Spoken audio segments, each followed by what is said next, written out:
नमस्कार. श्री स्वामी समर्थ सर्वांना. आजच्या व्हिडिओमध्ये तुम्हा सगळ्यांचं खूप खूप स्वागत आहे. स्वामी तुम्हा सगळ्यांना कायम सुखी ठेवो ही स्वामीचरणी प्रार्थना करते आणि आजच्या व्हिडिओला सुरुवात करते.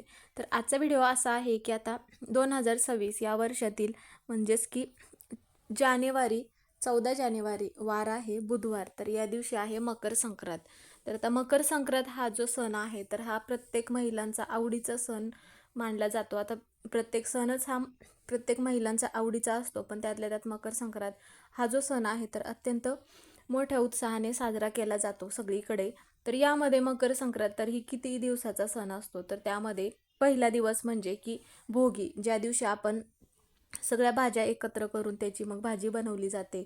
तर आणि मग बाजरीची भाकरी बनवली जाते आणि त्या बाजरीच्या भाकरीला तीळ लावले जाते. तर ही पद्धत जी आहे तर ही प्रत्येक सण उत्सव साजरे करण्याची पद्धत प्रत्येक भागांमध्ये वेगवेगळी आहे.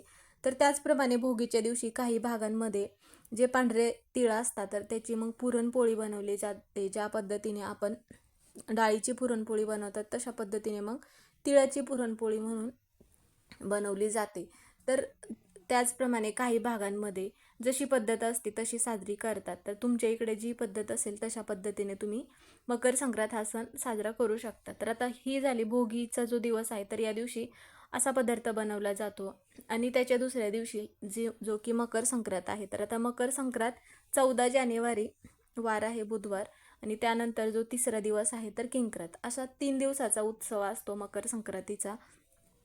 आणि बऱ्याच महिला ज्या आहेत तर हळदी कुंकू करत असतात. तर हळदी कुंकू म्हणा किंवा लहान मुलांना बोरनान घातले जाते. तर हा जो दिवस आहे तर रथसप्तमीपर्यंत आपण हळदी कुंकू करू शकतो किंवा लहान मुलांना बोरनान घालू शकतो, जेणेकरून मुलांची वाईट नजर निघून गेली पाहिजे. म्हणून मग लहान मुलांना बोरनान घालण्याचे जास्त महत्त्व दिले जाते. तर आता सगळ्यात महत्त्वाचं म्हणजे की मकर संक्रांत आली की सगळ्यात अगोदर महिलांना असे वाटते की कोणत्या रंगाची साडी घालावी, कोणत्या रंगाच्या बांगड्या घालाव्या.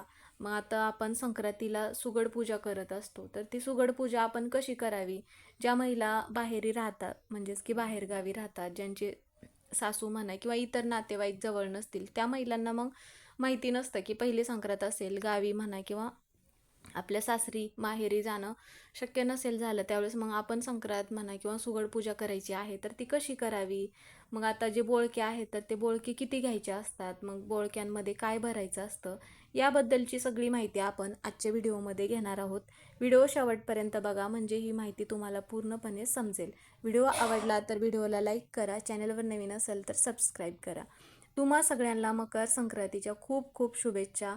तर आता मकर संक्रांत देवीने यावर्षी कोणत्या रंगाची साडी घातली आहे, या सगळ्या महिलांचं लक्ष म्हणजे या रंगाकडे गेलं जातं. तर मकर संक्रांत देवीने यावर्षी पिवळ्या रंगाची साडी परिधान केली आहे. त्यामुळे मग पिवळा रंग जो आहे तर आपल्याला पिवळ्या रंगाची साडी पूर्णपणे वर्ज्य करायचं आहे. तर त्यामध्ये मग महिला असतील किंवा लहान मुलं असतील तर लहान मुलांना पण पिवळ्या रंगाचे कपडे चुकूनही परिधान केले जात नाही. तर त्यामध्ये तुम्ही इतर रंग घालू शकता, ज्यामध्ये हिरवा रंग घालू शकता, म्हणजेच की लाल रंग घालू शकतो, केशरी रंग घालू शकतो, गुलाबी रंग हा तर प्रत्येक महिलांच्या आवडीचा रंग आहे, किंवा मग तुमच्याकडे इतर ज्या रंगाच्या साड्या आहेत त्या घालू शकता. पण मकर संक्रांत सणाला आवर्जून काळ्या रंगाची साडी, हलव्याचे दागिने घातले जातात. तर ही परंपरा प्रत्येक भागांमध्ये वेगवेगळी आहे. काही भागांमध्ये काळा रंग वर्ज्य केला जातो किंवा अशुभ मानला जातो. तर तुमच्या इकडे जर काळा रंग शुभ मानत असतील तर तुम्ही आवर्जून काळ्या रंगाची साडी परिधान करू शकता. तर आता संक्रांत म्हटलं की आता तीर्थ ठिकाणी जाऊन स्नान करण्याला जास्त महत्त्व दिले जाते. मग त्या दिवशी आपल्याला काय करायचं आहे, अंघोळीच्या पाण्यामध्ये आपल्याला 2 थेंब गंगाजल किंवा पांढरे तीळ टाकून मग स्नान करायचं आहे. जेणेकरून काय होईल की घरातील नकारात्मकता म्हणा किंवा त्या व्यक्तीतील नकारात्मकता निघून जाते. तर प्रत्येकाला तीर्थ ठिकाणी जाणं शक्य होत नाही. त्यामुळे मग आजच्या दिवशी म्हणजेच की मकर संक्रांतीच्या दिवशी जे पण तुम्ही साडी म्हणा किंवा इतर कोणतेही कपडे जर घालणार असाल तर ते नवीन घालणे किंवा असे सांगितले जाते. जर प्रत्येकाला नवीन घालणे शक्य नाही झाले तरीही जे असतील ते पण आपण कपडे परिधान करून मग आपण संक्रांत साजरी करायची आहे. असे नाही की तुम्ही प्रत्येक वेळेस नवीनच साडी किंवा नवीनच कपडे घेतले पाहिजे आणि मगच संक्रांत साजरी केली जाते. तर आता संक्रांतीला सुगड पूजा जी आहे तर ती कशी करायची आहे. तर आता सुगड पूजा करत असताना काय केलं जातं की आता जे बोळके असतात, आता काही भागांमध्ये काळ्या रंगाचे बोळके असतात किंवा काही भागांमध्ये जे फोटोमध्ये दिसत आहे तर त्या रंगाचे बोळके असतात. तर आता तुमच्या इकडे ज्या रंगाचे बोळके असतील त्या त्या रंगाचे बोळके मग घरी घेऊन यायचं आहे. तर आता किती बोळके आपल्याला घरी आणायचं आहे, तर आता हे तुम्हाला बाजारामध्ये सहज उपलब्ध होतील. म्हणजेच की 2 दिवस 5 दिवस अगोदरच ज्या महिला असतात तर त्या विकायला बाजारामध्ये बसलेल्या असतात. तर त्यांच्याकडून मग आपल्याला काय करायचं आहे, घरून जात असताना हळदी कुंकू घेऊन जायचं आहे आणि एखादा रुमाल वगैरे घेऊन जायचं आहे, जेणेकरून की ते झाकून आणलं जातं. तर मग तिथे गेल्यानंतर आपल्याला काय करायचं आहे, आता एक महिला असेल घरात तर तिच्या वाट्याचे 5 असे म्हणून मग आपल्याला त्याला म्हटलं जातं की एक बोळकं घ्यायचं. म्हणजेच की 5 घेतल्यानंतर एका महिलांचे ते बोळके झाले. जर घरामध्ये जर दोघी सासासुना असतील तर मग त्यांनी मग 5 आणि 5 10 असे 2 बोळके आणायचं आहे. त्यानंतर मग घरी ज्यावेळेस आपण तिथून बोळके आणणार असतो त्यावेळेस मग झाकून आणले जाते. असे उघडे म्हणजेच की कशावरती पण असे उघडे ठेवून बोळके आणले जात नाहीत. त्यामुळे तुम्ही घरी आणत असताना पण झाकूनच आणायचं आहे. त्यानंतर मग घरी आणल्यानंतर काय करायचं आहे, आता ज्यावेळेस तुम्ही पूजा करणार असाल, सकाळी पूजा सगळीकडे सकाळीच पूजा केली जाते. तर आता त्यावेळेस मग एखादा पाट घ्यायचा आहे किंवा तुम्ही चौरंग घ्यायचा आहे. तर देवघरापुढेच याची पूजा केली जाते. तर त्या बोळक्यामध्ये काय केलं जातं की आता बोरं म्हणा किंवा ऊस किंवा वाटाणा ज्या भाज्या वगैरे आहेत, तर काही ठिकाणी भाज्या, शेंगा, तर ह्या ज्या आहेत गव्हाच्या ओंब्या, हरभरा, तर ह्या ज्या वस्तू आहेत तर या वस्तू तुम्हाला बाजारामध्ये पण उपलब्ध होतील. तर ह्या ज्याला आपण वौसा म्हणतो, तर आता तो तुम्हाला बाजारात पण भेटेल. तर तिथून तुम्ही जर तुमच्याकडे हे बाकीचे इतर साहित्य नसतील तर तुम्ही हा वौसा मग विकतच आणू शकता. कारण की असे वाटे ठेवले जातात तर ते एकदम तुम्ही जेवढे लागणार असतील तुम्हाला तेवढा वौसा तुम्ही आणू शकता किंवा घरी पण तुम्ही तयार करू शकता एक एक वस्तू एकत्र आणून.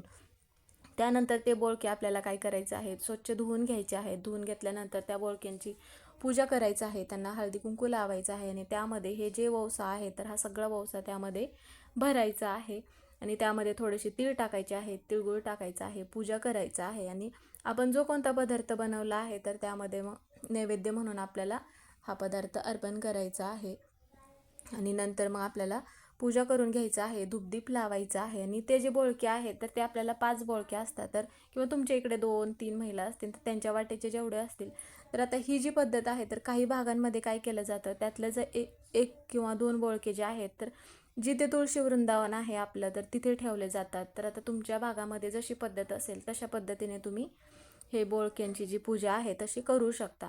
तर काही भागांमध्ये काय केलं जातं की त्यातले 2 बोळके घेतात आणि जिथे कुठे मंदिर असेल, विठ्ठल रुक्मिणीचं मंदिर असेल किंवा मग महादेवाचं मंदिर असेल तर तिथे म्हणजेच की पूजा करण्यासाठी जात असतात. आता मंदिरामध्ये म्हणा किंवा विठ्ठल रुक्मिणीला ववसण्यासाठी म्हणून जात असतात. तर तिथे जाऊन मग वौसा एकमेकींना ववसतात. तर वौसा आपण पूर्ण झाल्याशिवाय किंवा रामाचं मंदिर असेल, राम सीता, तर अशा मंदिरामध्ये जाऊन मग ववसण्याची जी पद्धत आहे तर ही पूर्ण केली जाते. तर ही पद्धत प्रत्येक भागांमध्ये वेगवेगळी आहे. तर काही ठिकाणी फक्त महिलांना एकमेकींना ववसलं जातं. तर तुमच्या इकडे जर असं मंदिरामध्ये जाऊन ववसत असतील तर तुम्ही तशा पद्धतीने ववसण्याची जी परंपरा आहे तर ती पाळू शकता. नंतर मग काय करायचं आहे, आता हे बोळके घेऊन जाण्याची पण पद्धत प्रत्येक भागांमध्ये वेगळी आहे. त्यामुळे घरातील इतर तुमच्या वडीलधाऱ्या महिलांना विचारून तुम्ही तुमचा हा जो सण आहे तर साजरा करू शकता. त्यानंतर मग हा जो असा उत्सव आहे तर तिसरा जो दिवस आहे तर तो म्हणजे किंक्रात. आता किंक्रातीच्या दिवशी पण ववसण्याची पद्धत आहे. म्हणजेच की वौसा हा उतरवण्याची पद्धत आहे. तर ती पद्धत पण प्रत्येक भागांमध्ये वेगळी आहे. तर मकर संक्रांत हा जो सण आहे तर एकदम गोडाधोडाचा उत्साहाने साजरा करण्याचा, लहान मुलं पतंग उडवतात, काही भागांमध्ये झोके खेळण्याची पद्धत आहे. तर असा हा उत्सव असतो तर खूप मोठ्या उत्साहाने साजरा केला जातो. एकमेकांना तिळगुळ वाटले जाते, तिळाचे लाडू म्हणा किंवा तिळगुळाचे लाडू म्हणा किंवा इतर जे गोडधोड पदार्थ असतात ते एकमेकांना देऊन तिळगुळ घ्या, गोड गोड बोला अशी म्हणण्याची परंपरा सगळीकडे आहे. असे नाही की संक्रांत आहे म्हणूनच त्या दिवशी आपण गोड बोलायचं आहे आणि इतर दिवशी काय वाईट बोलायचं आहे असे नाही. की तिळगुळ घ्या, गोड गोड बोला ही फक्त बोलण्याची पद्धत आहे. त्यामुळे इतर दिवशी पण आपल्याला सगळ्यांसोबत गोडच बोलायचं आहे.